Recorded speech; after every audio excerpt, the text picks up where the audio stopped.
कहते हैं अयोध्या में राम जन्मे, वहीं खेले कूदे बड़े हुए, वनवास भेजे गए, लौट कर आए तो वहां राज भी किया। उनकी जिंदगी के हर पल को याद करने के लिए एक मंदिर बनाया गया।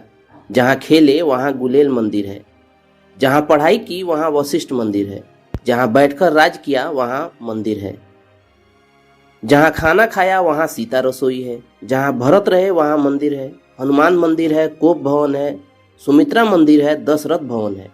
ऐसे बीसियों मंदिर हैं और इन सब की उम्र 400 से 500 साल है। यानी ये मंदिर तब बने जब हिंदुस्तान पर मुगल या मुसलमानों का राज रहा। अजीब है ना, कैसे बनने दिए होंगे मुसलमानों ने ये मंदिर। उन्हें तो मंदिर तोड़ने के लिए याद किया जाता है। उनके रहते एक पूरा शहर मंदिरों में तब्दील होता रहा और उन्होंने कुछ नहीं किया।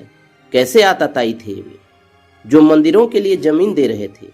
शायद वे लोग झूठे होंगे जो बताते हैं कि जहां गुलेल मंदिर बनना था उसके लिए जमीन मुसलमान शासकों ने ही दी। दिगंबर अखाड़े में रखा वह दस्तावेज भी गलत ही होगा जिसमें लिखा है कि मुसलमान राजाओं ने मंदिरों के बनाने के लिए 500 बीघा जमीन दी। निर्मोही अखाड़े के लिए नवाब सिराजुद्दौला के जमीन देने की बात भी सच नहीं ही होगी। सच तो बस बाबर है और उसकी बनवाई बाबरी मस्जिद। अब तो तुलसी भी गलत लगने लगे हैं जो 1528 के आसपास ही जन्मे थे। लोग कहते हैं कि 1528 में ही बाबर ने राम मंदिर तोड़कर बाबरी मस्जिद बनवाई। तुलसी ने तो देखा या सुना होगा उस बात को। बाबर राम के जन्म स्थल को तोड़ रहा था और तुलसी लिख रहे थे मांग के खइबो मस्जिद में सोइबो, और फिर उन्होंने रामायण लिख डाली।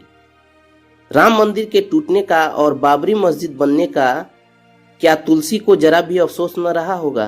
कहीं लिखा क्यों नहीं? अयोध्या में सच और झूठ अपने मायने खो चुके हैं। मुसलमान 5 पीढ़ी से वहां फूलों की खेती कर रहे हैं। उनके फूल सब मंदिरों में उनमें बसे देवताओं पर, राम पर चढ़ते रहे। मुसलमान वहां खड़ाऊ बनाने के पेशे में जाने कब से हैं। ऋषि मुनि, सन्यासी, राम भक्त सब मुसलमानों की बनाई खड़ाऊ पहनते रहे। सुंदर भवन मंदिर का सारा प्रबंध 4 दशक तक एक मुसलमान के हाथों में रहा। 1949 में इसकी कमान संभालने वाले मुन्नू मियाँ 23 दिसंबर 1992 तक इसके मैनेजर रहे। जब कभी लोग कम होते और आरती के वक्त मुन्नू मियाँ खुद खड़ताल बजाने खड़े हो जाते, तब क्या वह सोचते होंगे कि अयोध्या का सच क्या है और झूठ क्या है? अग्रवालों के बनवाए एक मंदिर की हर ईंट पर 786 लिखा है। उसके लिए सारी ईंटें राजा हुसैन अली खान ने दी। किसे सच माने? क्या मंदिर बनवाने वाले वे अग्रवाल सनकी थे या दीवाना था वह हुसैन अली खान जो मंदिर के लिए ईंटें दे रहा था? इस मंदिर में दुआ के लिए उठने वाले हाथ हिंदू या मुसलमान किसके हों पहचाना ही नहीं जाता। सब आते हैं। एक नंबर 786 ने इस मंदिर को सबका बना दिया।